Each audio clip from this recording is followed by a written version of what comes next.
Well, I think to talk about the future role, we're going to spend a great deal of time um, really taking a hard look at what the Citizens Committee that we've put together, the core, comes back and tells us.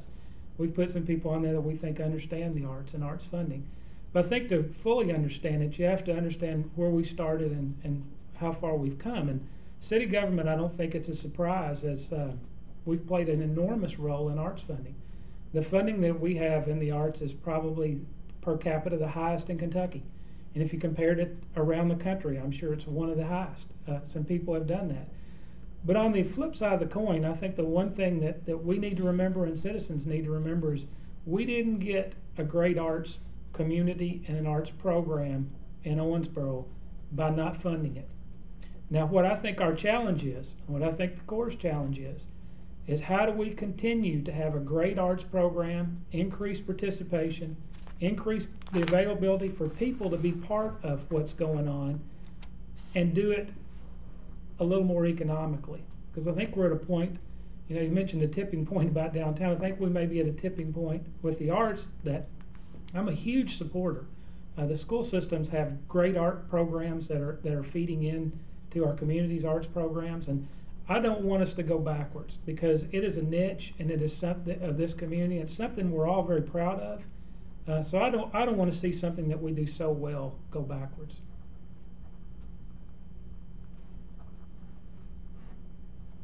David, what about the city's role in, say, the operations of the River Park Center moving forward? I know that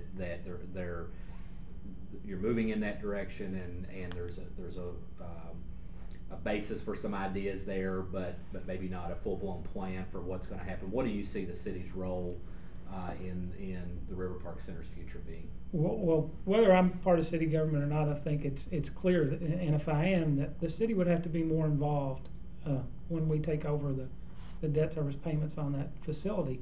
But again, I think the River Park Center has been run well. It's been very successful. I think it's a situation where you don't come in and you don't turn everything upside down. I think we can work with their board. We can work with their employees.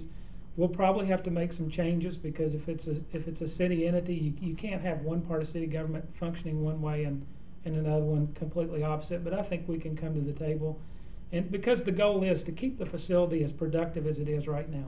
And it's not. We need to forget about turf battles.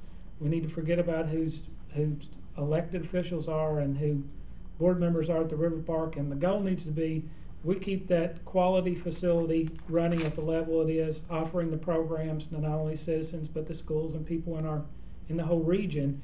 But we find a way to do it possibly a little more economically in a way that fits into the way city government's run. But I think we can do that. Has there been any discussion on the commission or in city government of, I've talked about this, if you were starting your downtown plan from scratch, I think the idea of having a performing arts center, particularly the one of the quality that Owensboro has, would be something that would probably be at least discussed as part of that plan. Have you all talked about the idea of maybe retiring that debt as part of the downtown plan, as using part of that money to do that? I think everything's such in preliminary stage when you start talking about it. I don't think that's out of the realm of the possibility. I mean, I think the facilities functioned well, and again, I think when we start talking about that, because you're going to have people that say you should, and you're going to have people that say you shouldn't because you'll lose control of the facility if you go ahead and pay off the debt service. And again, I tell them that's not the goal. The goal is not to lose or gain control. The goal is to keep that facility, the quality location it is, and keep it functioning the way it has for Owensboro. And I think if we keep that goal in mind, those other things will take care of themselves. Whether we pay it over 20 years or we pay it in 2 months, that's the goal for me personally.